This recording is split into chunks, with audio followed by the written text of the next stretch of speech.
Action. Mari sini Tum, duduk sini Tum. Ayo Tum. Jadi figuran. Ayo. Kita ngobrol-ngobrol ini. Ngobrol bebas ini, ayo Tum. Ya, ayo. Di sini. Jadi Sudah. jadi pengunjung yang keberatan. Tengah-tengah makanya tuh. Tengahan sini tuh. Nah, Biar figuran. Halo, selamat malam. Baik, assalamualaikum warahmatullahi wabarakatuh. Waalaikumsalam. Sekarang kita sedang berada di salah satu zona di Sunrise Lombok, namanya zona Ujung Senja. Nah, kebetulan kita berada di tempat yang sangat sederhana, tapi kita kehadiran orang-orang yang istimewa ini. Pertama ini dari pakar zoologi, seksolog. namanya Muhammad Yunus ini. Kita salam dulu ya. Nah ini tapi bukan pencalonan ini. Muhammad Yunus, ini ada Aziz Mainuddin, ini salah satu aktivis dan mahasiswa yang kalau ini menurut klaim saya ini ya, satu-satunya mahasiswa dari ukurannya Desa Labuan Haji yang mampu menjadi ketua di UNRAM, DPM UNRAM.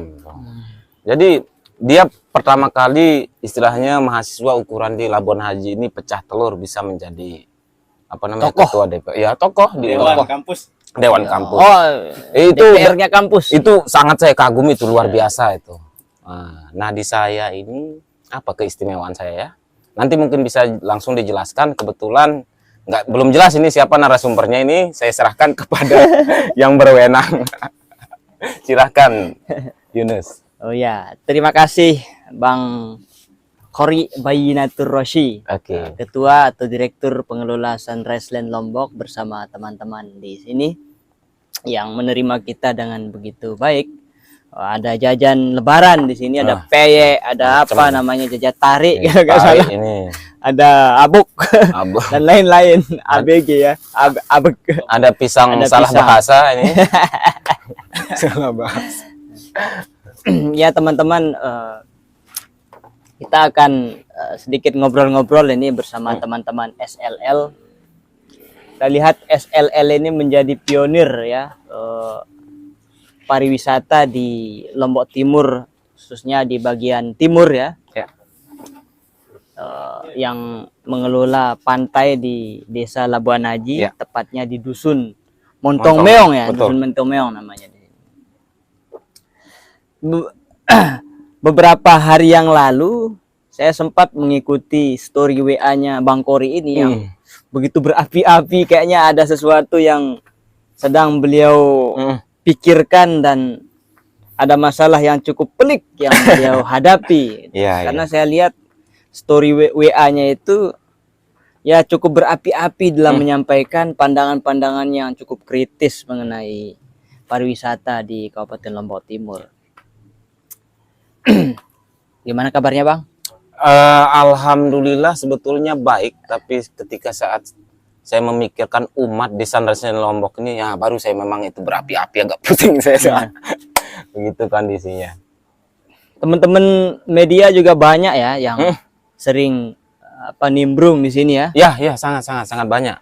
Jadi memang itu salah satu kelebihannya dan itu memang jadi istilahnya core inti tujuan dari Sunrise Lombok ini. Apa itu? Sering saya akan ceritakan ke kawan-kawan, dengan siapapun saya ngobrol itu. Saya sebetulnya sedang mengimajinasikan ada sebuah ruang publik yang kebetulan, nggak masalah, ruang publik itu kita gunakan medianya adalah pariwisata untuk menciptakan ruang publik itu. Dimana yang saya bayangkan itu ada ruang publik di Lombok Timur ini yang semua komunitas hadir di sana. Jadi semua komunitas itu terfasilitasi. Iya. Kalau bahasa inklusif lah. Inklusif. Gitu. Inklusif. Wah, keren sekali. Artinya dia dari komunitas media ke komunitas Vespa, komunitas kijang, komunitas drone, komunitas baca, semua komunitas. Itu yang memang saya harapkan. Selama positif begitu ya? Ya, selama positif, selama dia berdampak positif untuk sosial dan lingkungan. Itu. Bahkan kalau misalnya ukuran orang membayangkan masuk ke tempat wisata harus berbayar segala macam, bisa dikonfirmasi ke beberapa komunitas yang berkegiatan selama ada programnya yang positif bagi lingkungan dan sosial, itu free akses semuanya itu Di sini.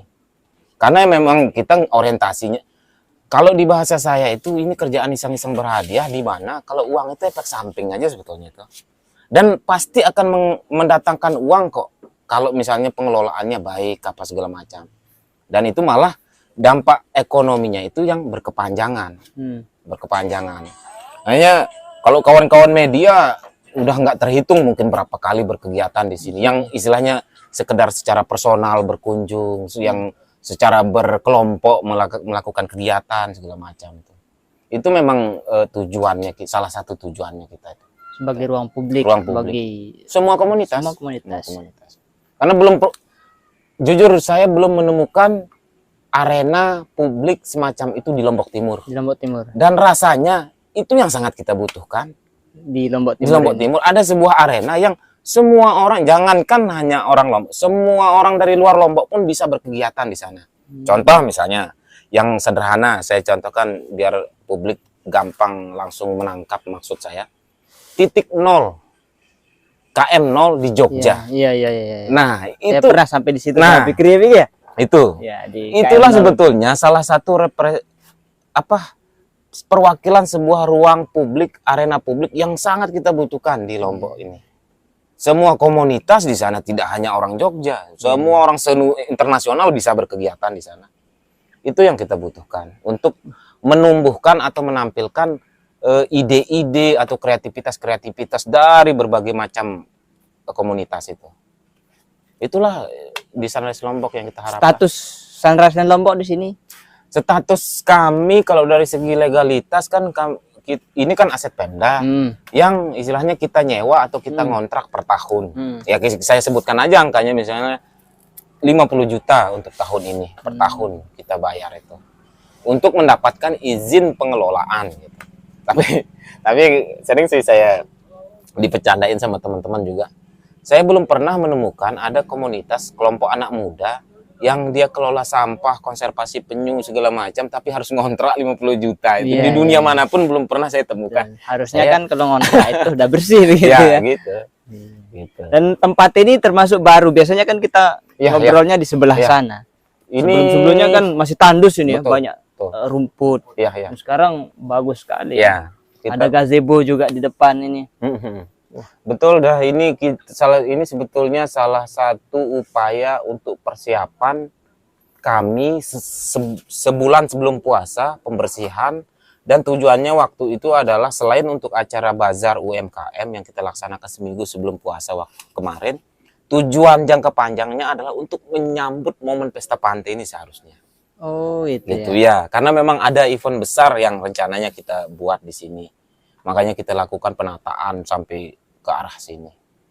Tapi kayaknya di event kemarin itu SLL tidak begitu berperan signifikan. Betul. Kalau yang kemarin itu istilahnya itu kita hanya sebagai penyedia lokasi. Kalau yang kemarin.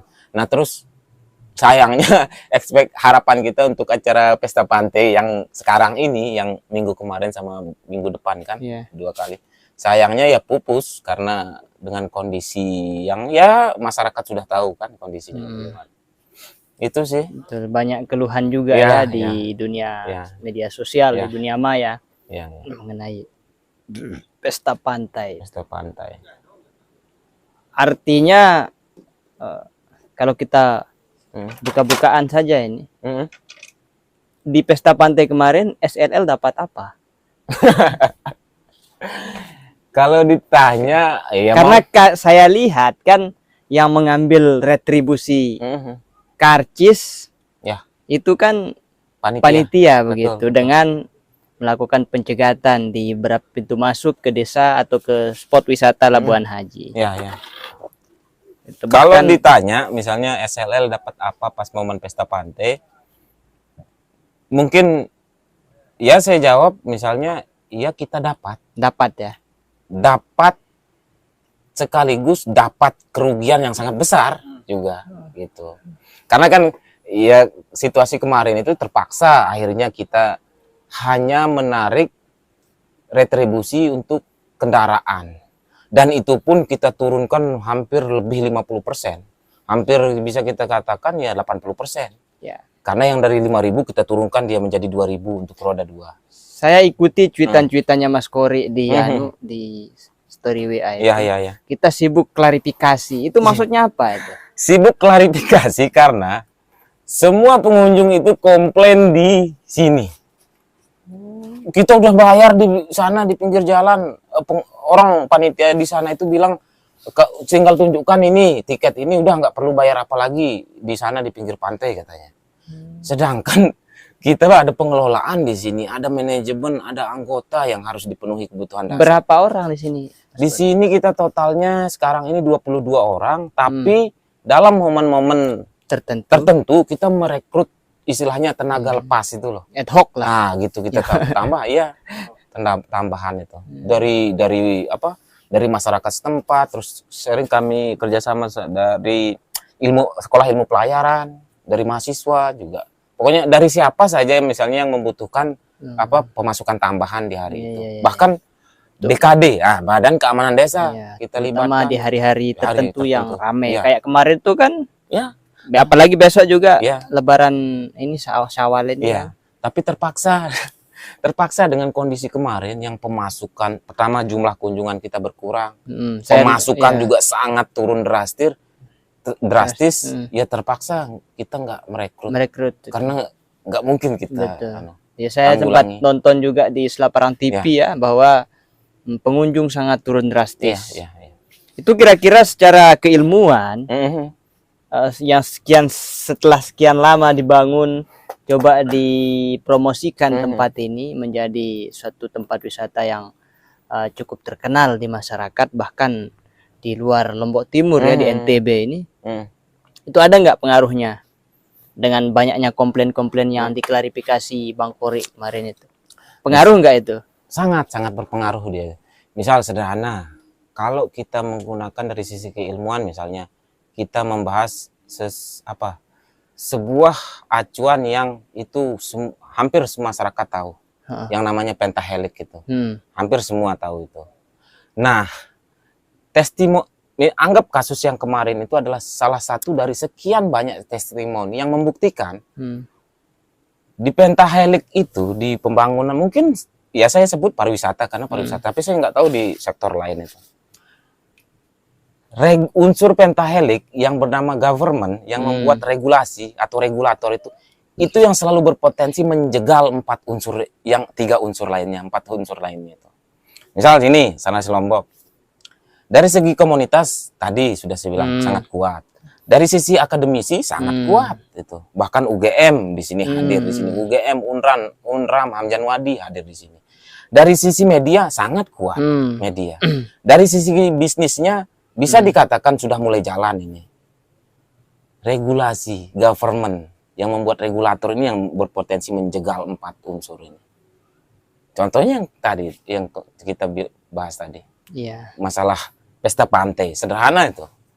Karena ada regulasi yang dibuat oleh regulator tanpa pertimbangan jangka panjang.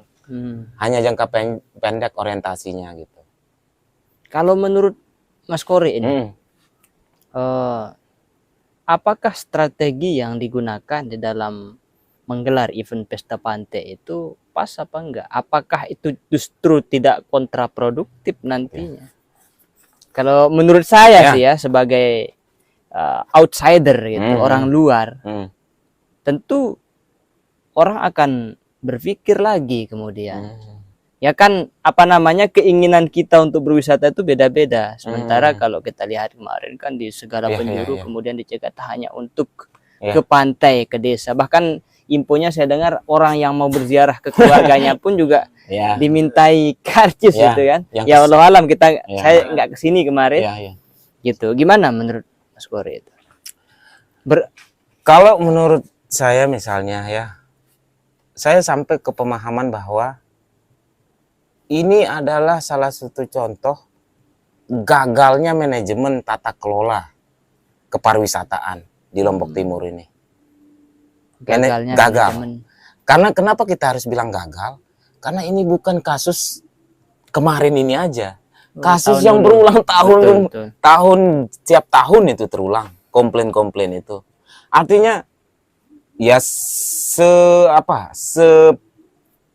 sesempurna apapun sebuah acara atau kegiatan pasti ada komplain, Ya. pasti itu. Hanya saja yang kita sayangkan komplainnya tetap sama ini dari tahun ke tahun. Seharusnya kan kalau memang dia ada manajemen tata kelola segala macam yang bagus, harus ada evaluasi dari kegiatan tahun demi tahun itu. Komplainnya sama, cara meresponnya pun sama, gitu. Komplainnya misalnya, komplain pengunjung adalah terlalu mahal, nggak ada kegiatan, banyak sampah segala macam. Cara meresponnya adalah, ya udah kalau merasa mahal ngapain tetap ke Pantai Labuan Haji, katanya. Oh, dari segi pelaku wisata itu fatal. Jelas sangat fatal, apalagi kita berbicara misalnya di dunia bisnis wisatawan ini kan konsumen nih, konsumen, dan nggak boleh ada satu pihak manapun yang merasa otoritatif loh di wilayah pesisir itu. Oke, kita sebagai warga Labuan Haji yang kebetulan di wilayah pesisir, tapi yang namanya pantai itu akses publik gitu, nggak ada orang yang satu pun berhak merasa berwenang di sana. Itu apalagi sampai bilang, ya sudah ke pantai lain aja putar balik di sana. Dan itu konsumen loh. Iya betul. Nah, pertama komplain itu terus berulang setiap tahun, komplain yang sama, cara meresponnya pun sama begitu. Nah kan dari sana apa ya? Belum lagi misalnya kalau kita berbicara yang agak lebih tinggi lagi, berbicara MICE. Ada namanya MICE kalau di dalam MICE itu ya. MICE ya. Meeting, exhibition, terus C itu apa C itu? MICE. Pokoknya E itu exhibition, incentive, terus C itu convention. Nah, itu kalau kita di dunia pariwisata mempelajari unsur itu adalah bagaimana cara memanajemen sebuah event, sebuah kegiatan. Misal contoh, kalau dikatakan Pesta Pantai Labuan Haji ini masuk di dalam kalender pariwisata Lombok Timur misalnya, tentu sangat fatal sekali. Misalnya pembentukan panitianya itu 2 minggu sebelum hari H. Tuh. Jelas itu nanti efeknya. Misal kalau ada yang bilang, ya apa salahnya orang buat panitia ya kapan sesuka. Dampaknya adalah efek dominonya adalah sosialisasi yang minim. Strategi misalnya untuk meminimalisir kemungkinan yang terjadi tentu sangat minim juga. Koordinasi dengan stakeholder, apalagi pariwisata ini kan multi stakeholder nih, multi pemangku kepentingan, tentu sangat minim koordinasinya. Dan itu terbukti. Itu. Bahkan koordinasi antar panitia yang katanya jumlahnya 70-an orang itu sangat tidak optimal di sana. Tapi tetap kita membahas tentang SLL ya, kondisi SLL di tengah kegiatan seperti itu yang kemarin dikatakan mengalami penurunan kunjungan yang sangat drastis, yang tentu saja berdampak pada pendapatan, yang akhirnya berdampak juga pada kesejahteraan para pekerja yang notabene-nya anak-anak muda di sini. Mas Aziz juga pengelola di sini, Mas Aziz. Beliau ini salah satu ad hoc. Oh, beliau nih. Yang tidak sempat bekerja, karena sepi. Gitu. Yang seharusnya sibuk, tetapi nggak jadi. Gitu. Ya. Yang jelas sering bantu kita di sini. Asli sini, Mbak. Asli. Kuliah di Mataram. Di Mataram. Jurusannya apa di situ? Sosiologi murni. Sosiologi murni. Di Sipol. Itu gimana melihat SLL dari kacamata sosiologi murni itu? Ya kebetulan ya seperti kejadian yang kemarin lah. Ya yang sepi pengunjung bisa dikatakan seperti itu. Dan setiap tahun juga saya kebetulan ikuti pesta pantai ya. Pesta pantai. Dari kecil bahkan. Iya dari kecil. Karena orang sini kan. Dan itu sudah menjadi tradisi masyarakat Labuan Haji ya. Dari kecil artinya pesta pantai ini sebenarnya bisa dibilang budaya kalau kita sering klaim itu di Labuan Haji. Cuma keadaan ketika pesta pantai tahun ini agak berbeda. Mulai dari pengetahuan masyarakat tentang apa yang kira-kira didapatkan ketika berada di pantai, kemudian apa saja hal-hal yang fasilitas yang didapatkan dan lain itu berbeda dari tahun-tahun sebelumnya. Misalkan dulu banyak pedagang dan sebagainya, ada sebuah event besar yang ditawarkan oleh panitia dan lain. Cuma sekarang itu agak berbeda ketika masyarakat atau pengunjung sampai ke wisata. Itu keluhan-keluhan yang ada lah seperti itu. Jadi agak berdampak dengan apa yang didapatkan oleh masyarakat itu enggak sesuai dengan tahun-tahun sebelumnya seperti itu di Pesta Pantai tahun ini.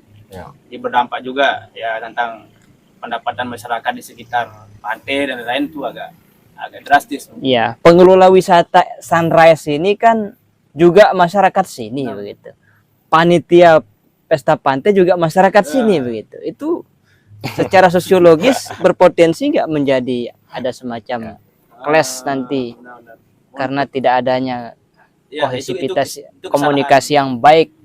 Itu kesalahan manajemen yang pertama mungkin yang agak perlu diperbaiki. Maksudnya di sini kan harus ada balance yang harus ditampilkan di sini antara ketika Pesta Pantai ini memang masyarakat itu ikut sertakan di dalam kegiatan-kegiatan semacam ini, apalagi event ini harus terlibat seluruh masyarakat seperti yang dibilang oleh Bang Kori tadi, misalkan pertama rancangan kegiatan dan sebagainya itu memang belum ditawarkan sehingga masyarakat pun tidak punya gambaran untuk bagaimana mempersiapkan diri ketika ada event seperti ini. Maksudnya tata kelola masyarakat yang ada di Labuan Haji ini harus ditempatkan di mana seperti itu. Kalau memang Pesta Pantai ini hanya tentang bagaimana income dan lain sebagainya, itu saya kira agak keliru kita tampilkan. Harus saya tambahkan nih. Oke.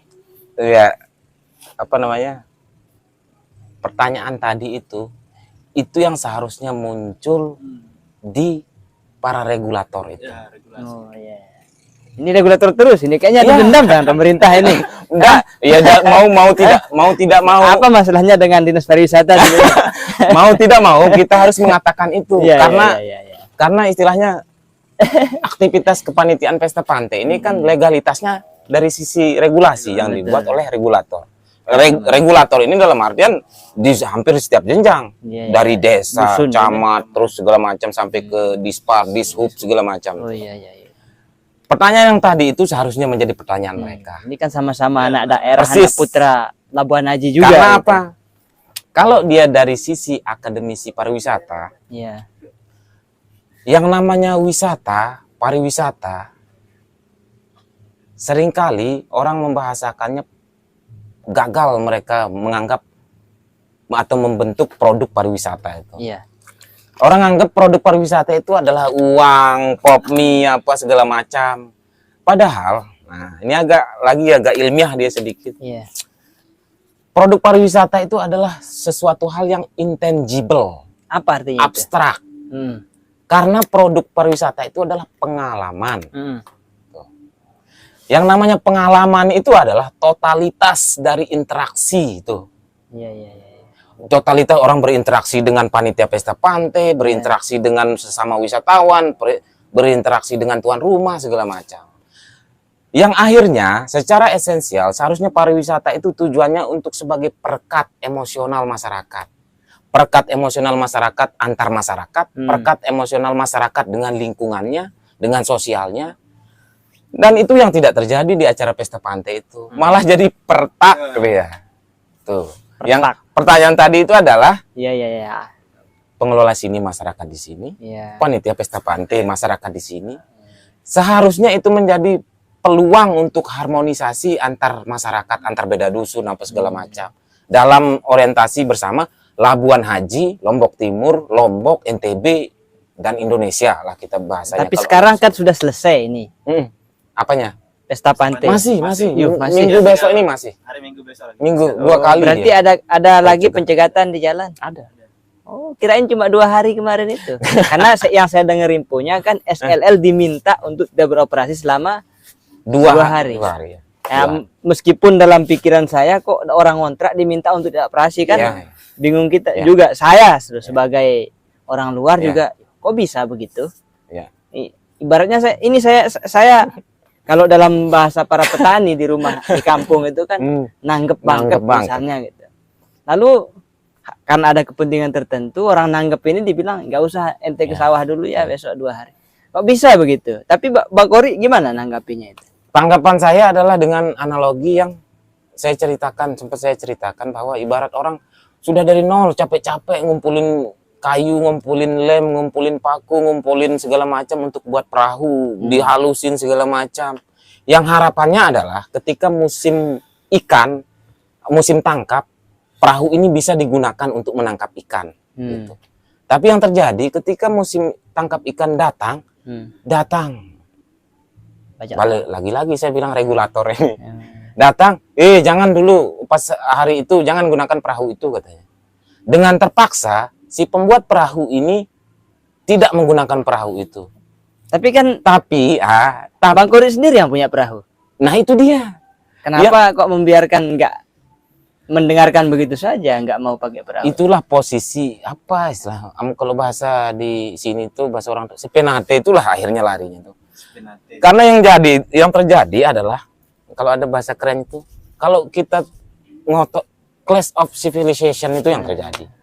Benturan antar masyarakat itu yang terjadi. Clash of civil saja. Ya, itu yang terjadi. Nah, orang-orang yang datang civil society. Orang-orang yang datang ini melarang si pembuat perahu itu, jangan gunakan perahu itu pas musim tangkap. Tapi orang yang melarang ini yang akhirnya menggunakan perahu ini untuk menangkap ikan itu. Setelah selesai menangkap ikan, perahu ini bocor, bolong, segala macam rusak, ditambatkan sembarang tempat. Lalu yang akan memperbaikinya si pembuat perahu ini lagi. Capek. Yang faktanya terjadi adalah capek kita klarifikasi. Padahal kita nggak dapat apa sih. Klarifikasi, capek kita lagi pulihkan citra destinasi.